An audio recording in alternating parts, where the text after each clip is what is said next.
Nah, maka berkaitan dengan usia, berkaitan dengan waktu, saya tertarik pagi hari ini untuk menyampaikan tentang usia 40 dan usia 60 tahun. Kenapa usia 40 dan 60? Karena usia inilah yang disebut oleh Nabi dalam hadis dan juga disebut oleh Allah dalam Al-Qur'anul Karim. Menarik usia ini Bapak Ibu, ya, usia 40 dan usia 60 tahun. Kemudian Nabi menyebut penciptaan manusia itu prosesnya 40-40, ya. 40 hari pertama segumpal darah, 40 hari berikutnya segumpal daging, kemudian 40 hari berikutnya segumpal tulang dibalut dengan daging, kemudian ditiupkan ruh. Jadi ketika Allah menyebut usia manusia itu mencapai kematangan secara akal, kematangan secara ekonomi dan juga kematangan secara emosi, itu Allah sebutnya di usia 40 tahun. Kata Allah, aku wasiatkan, ingat wahai manusia, aku wasiatkan kepadamu untuk berbakti kepada kedua orang tuamu. Kenapa kita berbakti kepada orang tua? Allah sebutkan alasannya. Hamalathu ummuhu kurhan wa wada'athu kurhan. Ibumu mengandungmu itu susah, kemudian melahirkannya juga susah. Baik melahirkan normal maupun sesar sama-sama sakit Bapak Ibu, ya. Kemudian hatta idza balagha asyuddahu wa balagha arba'ina sanatan.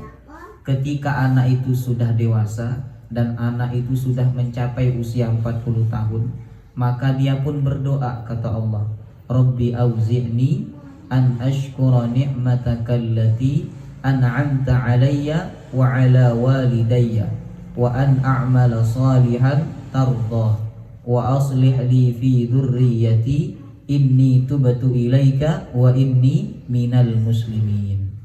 Hafal enggak? Hah? Ini doa sunnah dibaca jika panjenengan masuk usia 40 tahun, sunnah baca doa ini. Di dalam doa ini Bapak Ibu meminta 5. Ini yang sangat penting untuk kita minta kepada Allah ketika usia 40 tahun, ya. Yang pertama meminta Rabbi auzi'ni an ashkura ni'mataka allati an'amta alayya wa ala walidayya.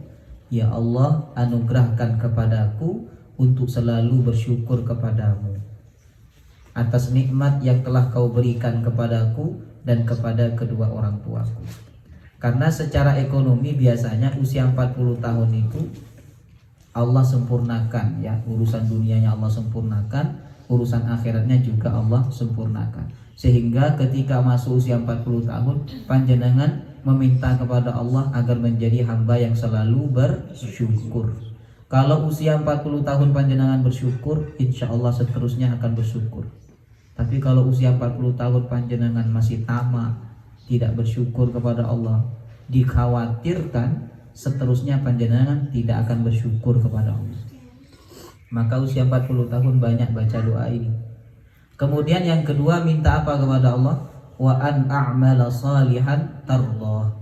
Ya Allah, anugerahkan kepadaku amal soleh yang kau ridhoi. Anugerahkan kepadaku ya Allah untuk selalu beramal soleh dengan amal soleh yang engkau ridhoi. Ternyata tidak semua orang beramal soleh itu diridhoi oleh Allah. Tidak semua orang ngaji Allah ridho. Tidak semua orang sholat itu Allah ridho, Bapak Ibu. Ada kata Nabi dalam hadis yang sahih, ya, ini yang saya takutkan. Orang yang datang kepada Allah membawa banyak kebaikan, sehingga kebaikannya itu seperti gunung Tihamah, gunung yang paling besar di negeri Arab. Lalu ketika datang kepada Allah membawa amal yang banyak itu, ternyata amalnya dijadikan oleh Allah haba'an manthura, debu yang berterbangan. Sahabat yang diceritakan ini mereka takut.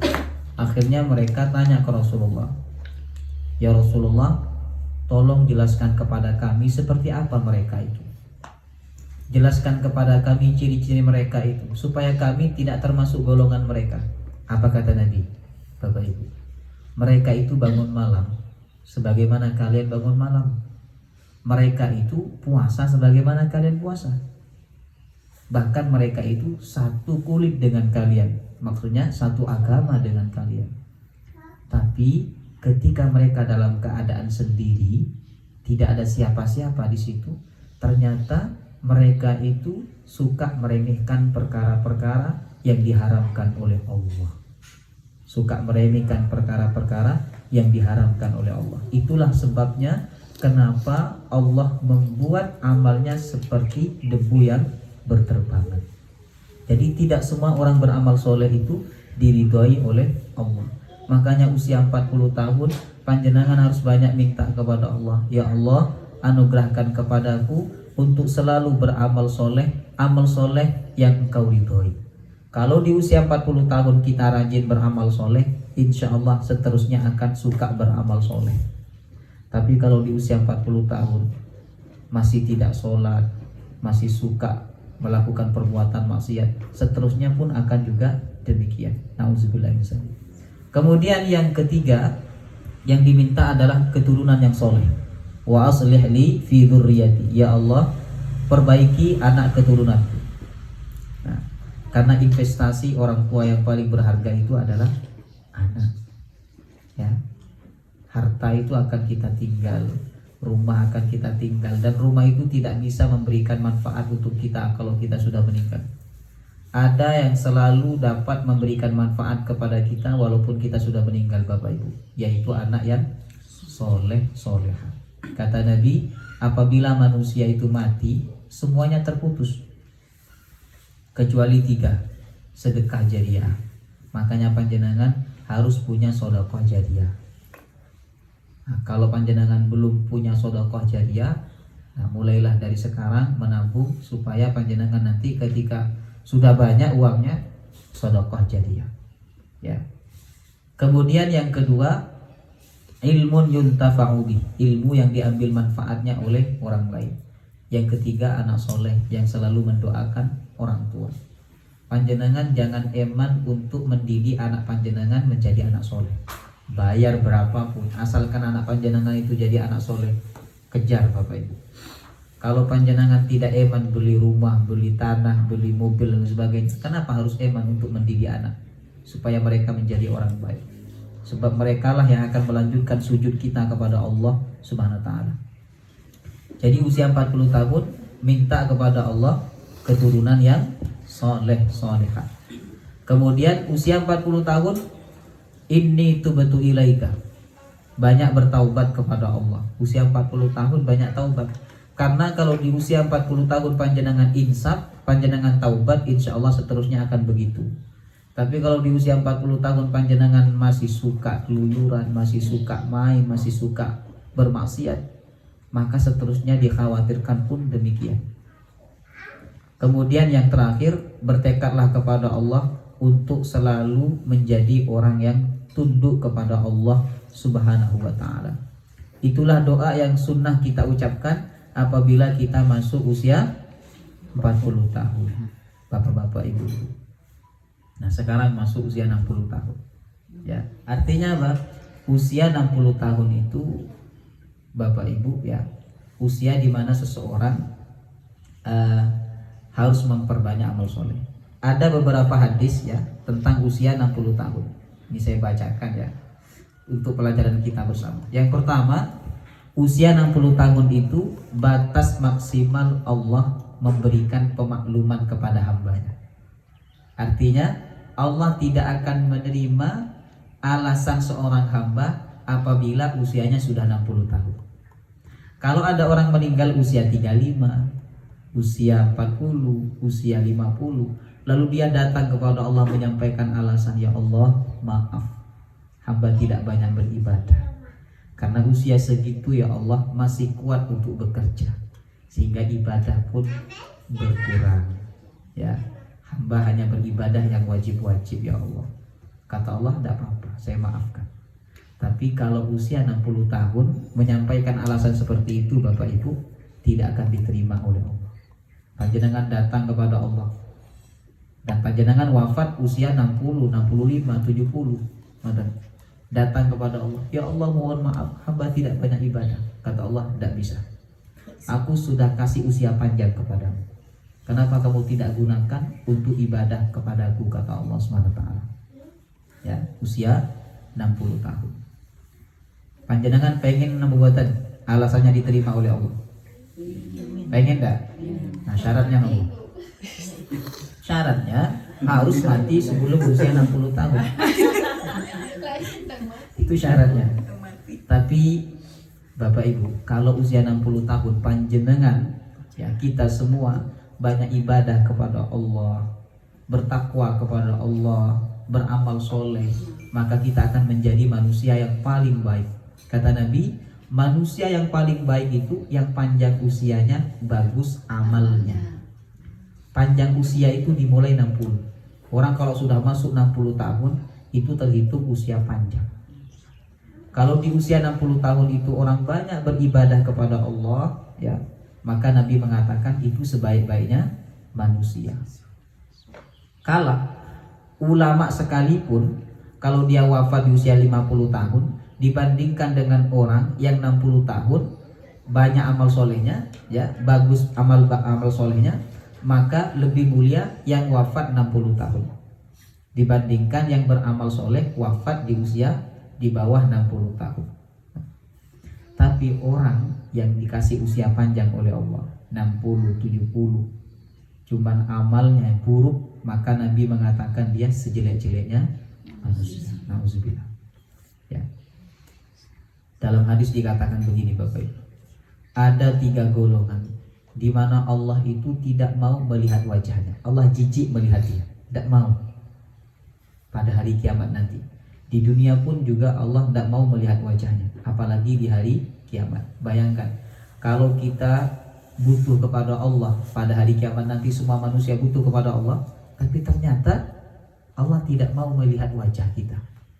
Allah jijik melihat wajah kita, ya. Itu betapa azab, betapa ruginya seseorang. Kata Nabi, ada 3 golongan Allah tidak mau melihat wajah mereka. Allah tidak mau memandang wajah mereka. Allah tidak mau memberikan rahmat. Allah tidak mau mengajak bicara dengan mereka. Siapa itu? Yang pertama, malikun kadzab, pemimpin yang berdusta. Ya, pemimpin yang berdusta. Sebelum jadi pemimpin janjinya banyak, 100. Tapi ketika jadi pemimpin yang dipenuhi hanya 20. Berarti sisa berapa? Nah, itu bukan meleset. Kata dia, oh, ini wajar manusia meleset. Ya, meleset itu kalau yang terpenuhi 80, yang tidak terpenuhi 20. Maka pemimpin yang berdusta itu tidak akan dilihat wajahnya pada hari kiamat. Kemudian yang kedua Bapak Ibu, ailun mustakbir, orang yang miskin dan menyombongkan diri. Tidak punya tapi memaksakan diri supaya kelihatan mewah. Banyak tidak orang seperti itu sekarang? Sekarang ini Bapak Ibu, orang itu casing semua, casing, topeng semua, ya, kelihatannya mewah, kelihatannya indah. Itu sebenarnya topeng, ya. Betapa banyak orang yang ingin kelihatan mewah, ingin kelihatan indah, ingin kelihatan wah, tapi ternyata sebenarnya mereka itu tidak mampu, cuma memaksakan diri. Yang seperti ini kata Nabi, orang yang seperti ini nanti pada hari kiamat wajahnya tidak akan dilihat oleh Allah SWT. Nauzubillah. Kemudian yang ketiga, syaikhun zanin, orang yang sudah tua tapi suka berzina, sudah tua tapi suka maksiat, sudah tua masih meninggalkan sholat.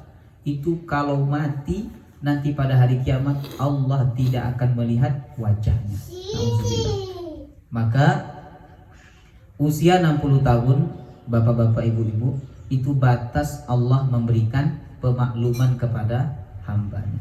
Makanya panjenengan yang sekarang sudah usia 60 tahun, ada berapa tadi? 1, 2, ya. Yang sudah usia 60 tahun banyak amal soleh. Bukan berarti yang di bawah 60 tahun sedikit amal soleh, ya. 60 tahun itu harus banyak amal soleh supaya panjenengan menjadi manusia yang terbaik, ya.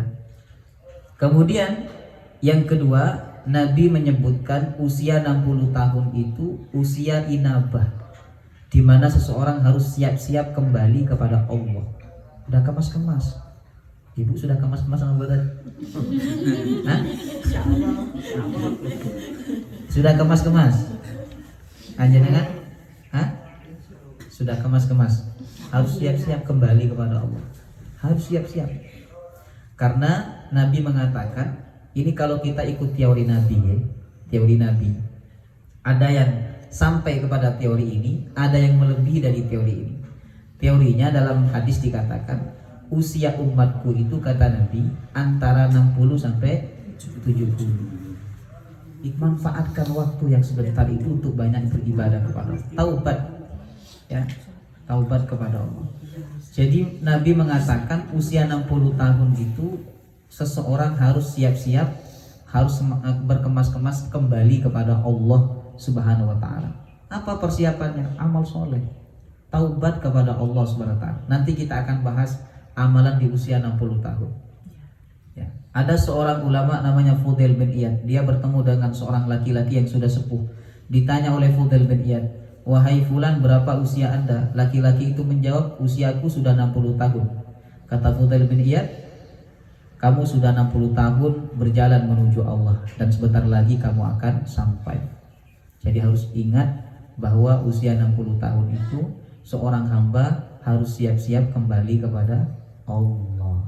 Nabi menyebutkan mu'tarakul manaya, pertarungan dengan kematian. Jadi pertarungan dengan kematian itu dimulai dari usia 60.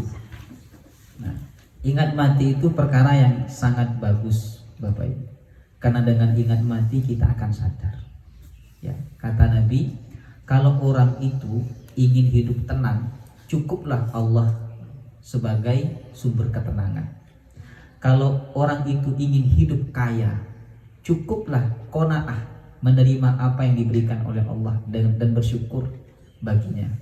Kemudian kalau dia ingin teman yang terbaik, cukuplah Al-Quran sebagai temannya. Dan kalau dia ingin nasihat, ingin sadar, cukuplah kematian sebagai nasihatnya. Jadi kalau panjenengan pengen sadar, kuncinya satu, ingat mati. Dengan ingat mati itu kita akan banyak beramal soleh. Maka usia 60 tahun, Bapak Ibu, mu'tarakul manaya, seseorang berperang dengan kematian. Karena usia umat Nabi itu antara 60 sampai 70. Ini kalau ikut teori. Ada yang kurang dari teori. Banyak Bapak Ibu, usia 40 meninggal. Banyak. Nonton. Ustadz ada saya punya Ustadz namanya ada kenalan Ustadz Azhar Reza itu rahimahullah taala. Beliau meninggal di usia 40 tahun. Ustadz Arifin Ilham 40 tahun. Kemudian Ustadz Jeffrey Al-Bukhari 40 tahun. Makanya saya kalau masuk usia 40 tahun nanti ngiri-ngiri sedap nih. Nah, ada juga yang meninggal usia 50 tahun. Jadi ada manusia itu yang umurnya tidak sampai kepada teori, ada yang melebihi teori. Yang melebihi teori berarti usia 75, usia 80. Tapi usia segitu mau ngapain Bapak Ibu? Usia 80 tahun ya, itu masuk usia jompo. Nabi berdoa kepada Allah berlindung dari usia jompo. Allahumma inni a'udzubika minal ajzi wal kasal wa minal bukhli wal haram. Kata Nabi, ya Allah, aku berlindung kepadamu dari malas dan lemah. Aku berlindung kepadamu dari kikir wal haram dan usia jompo. Usia jompo itu menyusahkan anak cucu. Makanya panjenengan berdoa kepada Allah, ya Allah, aku berlindung kepadamu dari usia jompo. Minta usia panjang boleh, tapi sertakan dengan berkah. Ya Allah, panjangkan usiaku dan berkahi usiaku. Karena saya ada cerita Bapak Ibu ya, ada jemaah saya di Belimbing itu, dia punya orang tua usianya sekarang sudah 80 tahun lebih ya, sakit-sakitan, suka teriak-teriak Ya, kemudian kencing itu harus ya dibersihkan oleh anaknya. Dia tidak bisa membersihkan sendiri. Buang kotoran pun juga demikian. Jadi bolak-balik anaknya ganti pampers. Belum lagi nanti tiba-tiba dia marah kepada anaknya, ya, menyusahkan. Beda dengan anak bayi. Anak bayi itu kalau kencing kan lucu, betul nggak? Buang air besar lucu, ya. Nangis lucu. Numpahkan air lucu nggak kayak anak kecil? Lucu. Yang nggak lucu tuh kalau berengusan. Nah, artinya apa? Usia jompo itu usia yang tidak bagus, ya, usia yang tidak bagus Bapak Ibu, karena itu menyusahkan. Oleh karena itu Nabi berlindung kepada Allah dari usia jompo. Usia produktif manusia itu maksimalnya usia 70. Nah, lewat dari usia 70 itu sudah tidak produktif lagi. Nah, itulah mengenai usia 60 tahun. Nah, sekarang amalan bagi usia 40 dan 60 tahun. Apa amalannya? Yang pertama Bapak Ibu, ya, amalannya adalah istiqomah, melaksanakan perkara-perkara wajib. Jangan sampai panjenengan tidak sholat. Masa usia 40 tahun masih tidak sholat? Usia sudah 60 tahun masih aja bolong-bolong sholat. Bagaimana mau selamat di hadapan Allah kalau seperti itu? Istiqomah dengan perkara-perkara wajib. Kemudian sempurnakan dengan perkara-perkara sunnah. Nah, perkara wajib ini harus kita istiqomahi karena memang kewajiban. Tapi kita harus punya amalan sunnah yang kita istiqomahkan, Bapak Ibu. Nah, coba panjenengan berpikir sejenak. Punya tidak panjenengan itu amalan sunnah yang panjenengan istiqomahkan, di mana orang lain tidak tahu kalau panjenengan punya keistiqomahan itu. Karena manusia nanti di akhirat akan terkenal sesuai kebiasaannya, sesuai keistiqomahannya. Kalau dia istiqomah dengan satu amal, maka dia akan bangkit dimuliakan oleh Allah dengan amal itu. Orang kalau istiqomah puasa Bapak Ibu, nanti pada hari kiamat bangkit dalam keadaan mulutnya bau minyak misik. Istiqomah puasa. Kalau orang itu istiqomah azan, jadi muazin, Allahu Akbar, Allahu Akbar, istiqomah ikhlas, maka nanti akan bangkit dalam keadaan lehernya panjang lehernya, sehingga dia bisa melihat seluruh manusia. Orang kalau istiqomah dengan sedekah, istiqomah sedekah setiap Jumat bersedekah 100.000, setiap Jumat 100.000, maka nanti akan bangkit dalam keadaan membawa payung. Ya, di saat semua manusia tidak punya payung, ketika matahari jaraknya 1 mil, ya, panjenengan bangkit dalam keadaan membawa payung, ya, berteduh di bawah payung, karena panjenengan punya amalan istiqomah berupa sedekah. Ada juga yang bangkit dalam keadaan badannya berdarah tapi darahnya bau minyak misik, yaitu orang yang mati syahid. Orang yang mati syahid, ya. Begitu juga Bapak Ibu, orang yang istiqomah dengan keburukan. Istiqomah dengan keburukan, ya, rutin melakukan keburukan, maka dia akan bangkit pada hari kiamat dengan keburukan itu. Nah, orang itu kalau rutin tidak sholat subuh, rutin meninggalkan sholat, kata Nabi, nanti bangkit pada hari kiamat, ya, dalam keadaan kepalanya itu ditindih oleh malaikat dengan batu besar, ya. Kemudian ada juga yang bangkit dalam keadaan kepalanya binatang, kepalanya anjing, ya, badannya manusia. Siapa itu? Yang berzina, yang suka berzina, nauzubillah. Kemudian ada juga yang bangkit Bapak Ibu dalam keadaan kecil, sehingga dia diinjak-injak oleh manusia yang lain, yaitu orang yang suka menyombongkan diri, sombong, merasa paling pintar, merasa paling kaya, merasa paling merasa paling mulia, ya, merasa paling soleh. Nanti pada hari kiamat bangkit dalam keadaan kecil seperti biji zarah. Ada juga yang bangkit dalam keadaan badannya miring sebelah, yaitu orang yang poligami tapi tidak adil. Maka hati-hati bapak-bapak, Ustadz Ayong dan bapak-bapak ya yang lain, hati-hati kalau panjenengan punya niat poligami tapi khawatir tidak adil, sudahlah diurungkan niat itu karena bahaya bisa miring panjenengan nanti pada hari kiamat. Di dunia saja sudah miring, apalagi di hari kiamat tertekan pikirannya ya. Tapi kalau adil Bapak Ibu, adil ya, maka dia akan bangkit gagah bersama istri-istrinya. Kalau adil, tapi kan susah adil. Ustaz kok tahu? Nah, kok tahu susah adil itu? Kan Ustaz belum praktek. Dengar-dengar saja dari sini. Ya. Maka istiqomah dengan amalan-amalan wajib dan istiqomah dengan amalan sunnah. Panjenengan harus punya amalan yang diistiqomahkan dari amalan sunnah, supaya panjenengan nanti pada hari kiamat bangkit dengan kemuliaan amal itu. Kemudian amalan yang kedua adalah perbanyak taubat kepada Allah. Masuk usia 40, 60 tahun, panjenengan harus banyak taubat. Banyak taubat kepada Allah. Taubat dulu mungkin waktu muda pernah meninggalkan sholat, taubat kepada Allah. Pernah berbuat maksiat yang besar, maksiat yang sangat dimurkai oleh Allah, taubat kepada Allah. Banyak taubat. Nabi kita itu taubat kepada Allah dalam sehari 100 kali Bapak Ibu. Padahal beliau tidak punya dosa, tapi beliau banyak taubat kepada Allah. Kita yang banyak dosa, harusnya kita yang banyak taubat kepada Allah. Taubat.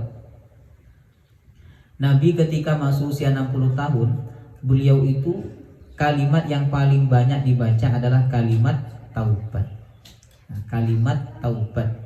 Nah, pertemuan sebelumnya saya bahas tentang kalimat istighfar yang sangat mulia. Bila dibaca pagi dan sore, lalu kita meninggal, maka meninggal masuk surga. Hafal enggak kalimatnya? Allahumma anta rabbi la ilaha illa anta khalaqtani wa ana 'abduka wa ana 'ala ahdika wa wa'dika mastata'tu a'udzu bika min syarri ma shana'tu abu'u laka bi ni'matika 'alayya wa abu'u bi dhanbi faghfirli fa innahu la yaghfiru dzunuba illa anta. Coba perhatikan maknanya itu. Allahumma anta rabbi, ya Allah, engkau adalah Tuhanku. Tidak ada Tuhan selain engkau ya Allah. La ilaha illa anta, tidak ada Tuhan selain engkau ya Allah. Khalaqtani, engkaulah yang menciptakan aku. Wa ana abduka wa ana ala ahdika wa wa'dika mastata'tu. Aku adalah hambamu. Aku akan berusaha untuk menjalankan perintahmu semampu yang dapat aku lakukan. A'udzu bika min syarri ma shana'tu. Aku berlindung dari kejahatan yang aku lakukan. Abu'u laka bi ni'matika 'alayya. Ya Allah, aku mengakui bahwa nikmatmu kepadaku amat sangat banyak. Wa abu'u bi dzambi, dan aku mengakui dosa-dosaku amat sangat banyak. Faghfirli, ya Allah, ampuni aku.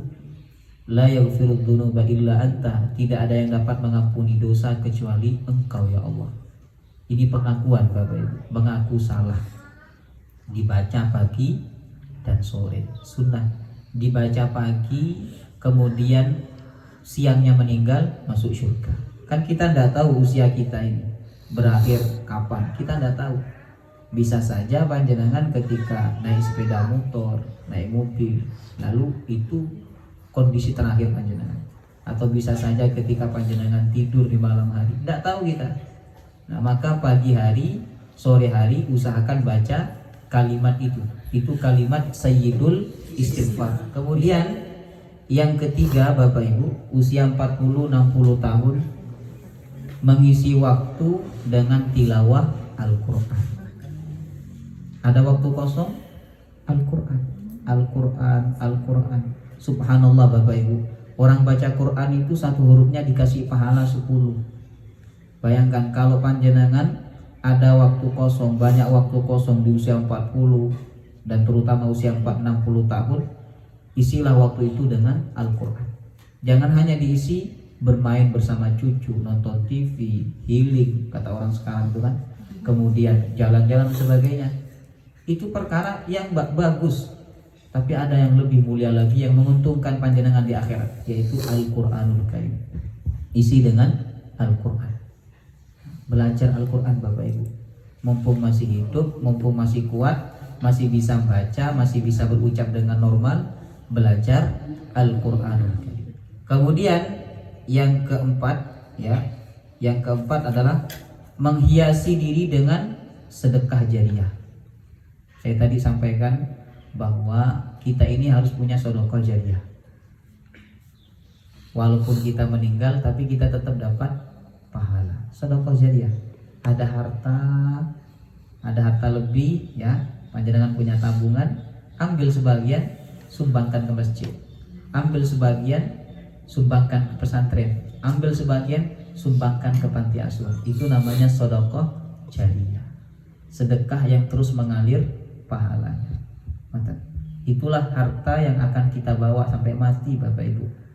Kalau kita koleksi mobil, koleksi rumah, koleksi tanah, akan ditinggal. Sekarang rumah itu milik kita, tapi nanti kalau sudah meninggal milik siapa?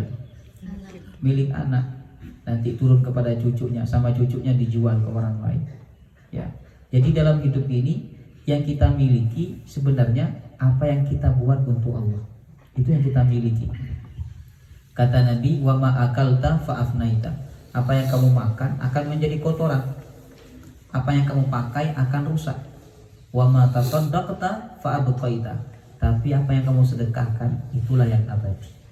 Nah, maka ajarkan anak-anak kita dan ajarkan diri kita ini Bapak Ibu untuk menabung tabungan akhirat. Caranya apa? Sedekah. Anak itu jangan diajari nabung. Orang tua kan sekarang ngajari anaknya apa? Nabung. Jangan diajari nabung anak. Anak itu diajari sedekah.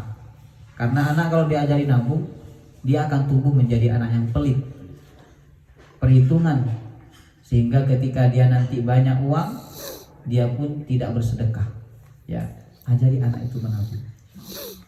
Karena tidak ada orang, ajari anak itu bersedekah. Karena tidak ada orang yang rugi dengan bersedekah. Nabi bersabda, harta itu tidaklah berkurang karena bersedekah. Tidak berkurang Bapak Ibu. Allah tambah. Panjenengan kalau punya masalah, sedekah, selesai. Dan ini ilmu dari Nabi. Kata Nabi, la musibata ba'da sedekah. Tidak ada lagi bencana masalah kalau kalian bersedekah. Sedekah oke, berdoa kepada Allah. Yang ketiga, sholat jangan ditinggalkan. Nah, orang itu kalau sedekah pasti hidupnya dibuat aman oleh Allah. Justru orang itu kalau bakhil Bapak Ibu ada saja masalah. Orang kalau bakhil, kikir, pelit, ada saja masalah. Panjenengan pasti menghalangi semua ini. Ada saja masalah kalau kita bakhil, kikir. Ya, Allah buat usahanya tidak lancar lah. Allah buat badannya sakit sehingga dia harus banyak mengeluarkan uang untuk menyembuhkan penyakit. Sudah sedekah. Apalagi di usia 40, 60. Itu jangan banyak menahan. Di usia segitu jangan banyak menahan. Mungkin ketika masih muda kan usia 20 eman banget sama harta itu. Tapi ketika masuk usia 40, 60, kita itu harus belajar lebih mengikhlaskan dibanding kita menahan apa yang kita miliki. Sedekah. Dan yang paling utama adalah sedekah jariah. Kemudian yang kelima Bapak Ibu, amalan usia 60 tahun, panjenengan harus banyak minta maaf kepada orang yang pernah panjenengan zolimi. Jangan mati membawa dengki, jangan mati membawa hutang kepada orang lain. Harus banyak minta maaf. Kata Nabi, ada orang itu datang kepada Allah membawa sholatnya, membawa puasanya, membawa zakat. Ternyata amalnya itu diberikan oleh Allah kepada orang yang pernah dia zolimi sewaktu di dunia. Makanya usia 60 harus banyak minta maaf. Minta maaf kepada orang-orang yang panjenengan kenal. Minta maaf, minta ridho, minta halal. Minta maaf. Jangan sampai kita pernah menzolimi orang lain lalu kita tidak minta maaf kepada dia. Ya, banyak minta maaf. Nabi bersabda, orang yang suka minta maaf itu Allah akan angkat derajatnya di sisi Allah Subhanahu wa taala. Kemudian yang berikutnya adalah memaafkan kesalahan orang lain. Usia 40, 60 sudah mengikhlaskan. Kalau ada orang membuat panjenengan sakit hati, sudah maafkan, ya, dimaafkan. Bisa tidak memaafkan orang lain? Bisa. Ibu-ibu, ada orang ngebel panjenengan dari belakang, panjenengan pakai mobil, dibel dari belakang, tit tit tit. Dimaafkan apa disumpahi? Hah? Dimaafkan, memaafkan kesalahan orang lain. Kita kalau suka memaafkan kesalahan orang, Allah akan suka memaafkan kita. Allah berfirman, "Ala tuhibbuna ayyaghfirallahu lakum." Tidakkah kalian suka untuk dimaafkan oleh Allah? Caranya bagaimana? Maafkan kesalahan orang lain. Siapapun yang pernah buat salah kepada kita, maafkan. Sebelum tidur, hilangkan rasa dengki, hilangkan rasa benci, hilangkan rasa marah kepada siapapun. Tidurlah dalam keadaan rahmat, tidurlah dalam keadaan cinta. Maafkan semua kesalahan orang kepada kita. Insya Allah kita akan menjadi orang yang mulia di hadapan Allah Subhanahu wa taala. Kemudian yang ketujuh, Bapak Ibu, ini yang harus panjenengan jangan sampai lewat ini, ya. Melunasi hutang. Melunasi hutang. Usia 40, 60, ya. Itu kalau panjenengan masih ada hutang, segera dilunasi.